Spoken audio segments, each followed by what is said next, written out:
question about the scaling at the layer one.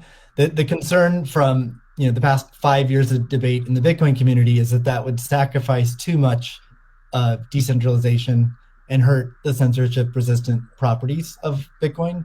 I'm curious if what are your thoughts on that? Are you sensitive to that?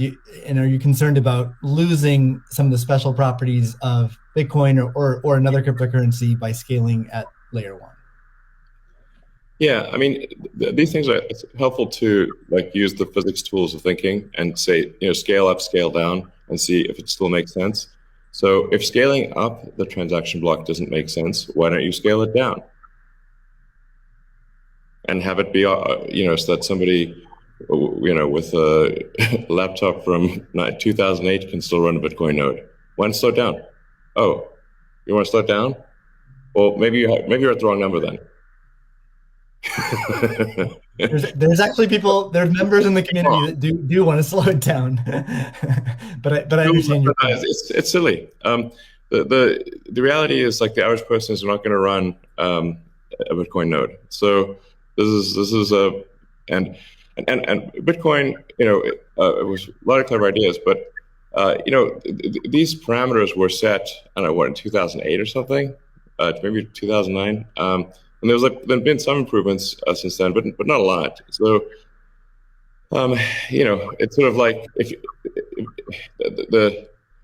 there was still in 2008 there was still a non-trivial number of people on modems. So, now it is quite common to get a 100 megabit connection just for a house.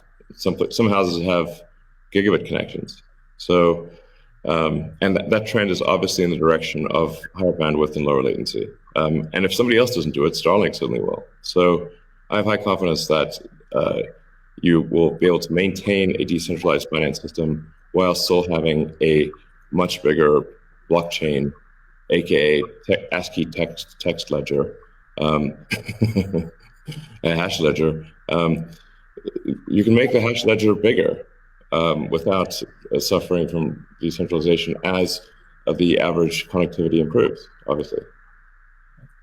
One idea would be to to put a Bitcoin full node in Starlink terminals. That way more people would be running it. Actually, I have run this by the team at one point. I had this idea, which is kind of off the wall, but let's say you need a little space heater. And normally your space heater would just be pure entropy. But what if that space heater was also a Bitcoin, Ethereum, Doge mining node? Pick your currency. And so then you'd be heated up, and you would also mine your crypto and have connectivity in one. I love that idea. Yeah, I mean, better than running a space heater. Absolutely. Are there any other,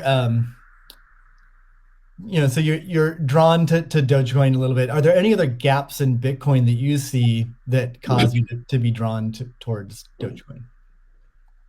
Oh, I think, I mean, I think there's Doge has, the Doge community, I think, is somewhat irreverent, obviously, and has great memes and loves dogs, and I love dogs and memes, and it doesn't take itself too seriously, and I think